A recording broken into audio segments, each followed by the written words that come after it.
Hello everyone, welcome back to Science Fiction 365. I hope you all are doing well. As you are already aware that we have started chapter 3. Name of the chapter is biodiversity, and up till now we have almost covered all the topics of this chapter. Only last topic is remaining, which is conservation of biodiversity. So we will start this topic today, and we will also study what are the reasons to protect our biodiversity. So let's start our today's video. Basically, biodiversity, you are already aware that biodiversity means different kind of living organism living on earth.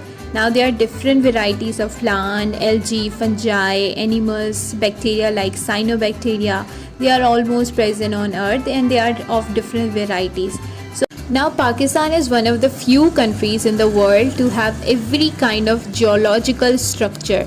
Dear grade 9 students, if you observe Pakistani map clearly, then you must find out different geography of our country. You will find different forest, different desert, different hills, different plateau. That's why geography of Pakistan is called as blend of landscape. In Pakistan, there are coastal areas along the Arabian Sea, and in north part of Pakistan, mountains are also found. Students, make it very clear that diversity of Pakistan contain diverse habitat and landscape that support a rich biodiversity of both fauna and flora, which mean animals and plants respectively. Now you must be already aware that different plants and different animals need different types of habitat and environment for their survival. So students, diverse geography make diverse habitat. If you have diverse geography, you will have diverse habitat and you will have different kinds of living organism in your country. Some living organism, now take one example, that some living organism live in fresh water while some live in marine water. Now Pakistan have both sea and water condition for living organisms. Highlight this line that arid and semi-arid regions covering almost 80% of total land area of the country. During the last 2-3 decades, a number of animals and plant species have become threatened or endangered, mainly due to overexploitation. What does overexploitation means? It means excess use of resources or excessive use of organisms and loss of our natural habitat. Dear students, let me give you one example of overexploitation. Terrestrial animals may be overexploited as a source of food, jewelry, garments, medicine or pet. Now dear students, let's understand what are the factors which affect biodiversity. Number one is deforestation. Deforestation is basically the removal or destruction of forest. This deforestation mainly happen either because of manufacturing or some construction work. Next factor which affect biodiversity is overgrazing. Now overgrazing mainly happens as animals start eating all plants because plants are producer. So this also result as overgrazing. Third factor which affect biodiversity is soil erosion. Soil erosion is wearing away the upper layer of soil. This natural process is either caused by water, ice, snow, air, plant and animal. So soil erosion also affect biodiversity. Fourth process is salinity. Salinity is a dissolved salt content of a body of water. It's a dissolved salt which also affect many plants or many living organisms.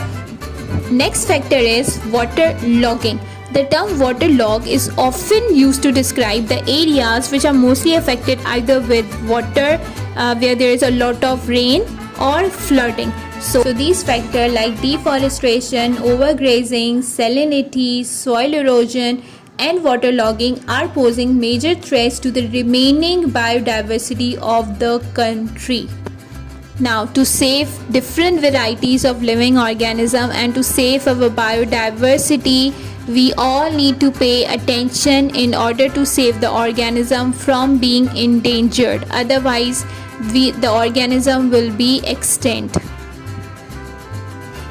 They have given the definition of conservation in the book. Conservation simply is the way of caring, saving the species inhabit on earth from dangers. So dear biologists, up till now we were studying the factors that affect biodiversity. Now we will study reasons to conserve biodiversity. Now biologists have already warned that global ecosystem will be collapsed if biodiversity continues to be reduced at the same rate and no factors or no precautions are taken. Then obviously one day will come that biodiversity will be reduced. Why they are saying that biodiversity will be reduced or global ecosystem will be collapsed? Or is there really a need of global ecosystem? Yes, there is really a need of global ecosystem because we have different living organism and every living organism have different functions. So let's study some reasons to conserve biodiversity. Some of the key points they have given in the book. Number one is that humans should conserve biodiversity because of its benefit. For example, services and biological resources which are essential to live our life on earth. Plants play a very important role in our life. So dear students, without a wide range of plants, animals and microorganisms, no life on earth will be possible, including humans also. So these organisms play an important role in ecosystem. Next point is that biodiversity boosts ecosystem. Means biodiversity boosts productivity of ecosystem. As our food chain start from plants and as animals, you can also see in the picture that our food chain start from plants. Now plants are producer, then this energy is converted into primary consumer, then from primary consumer the energy is converted into secondary consumer, then from secondary consumer the energy is converted into tertiary consumer, and finally the last consumer or the decomposers. Suppose if the plants are not found in the food chain, whole food chain will be disturbed, or if secondary consumers are not found in the food chain, also again the whole food chain will be disturbed. So all of the living organisms are very important to boost up the ecosystem. If the ecosystem will be imbalanced, the biodiversity will not be diverse. Last point is, with more plants, trees and animals, the soil condition is also improved and it becomes stronger, less prone to erosion, drought and flooding. Now they have given one graph reporting the data to show the biodiversity at risk. Now you can see the red color in mammals. There are some mammals which are critically endangered, some are in danger and some are vulnerable. Means they are about to be endangered. Same condition is seen in birds also, that there are some birds which are critically endangered, some are in danger and some are vulnerable.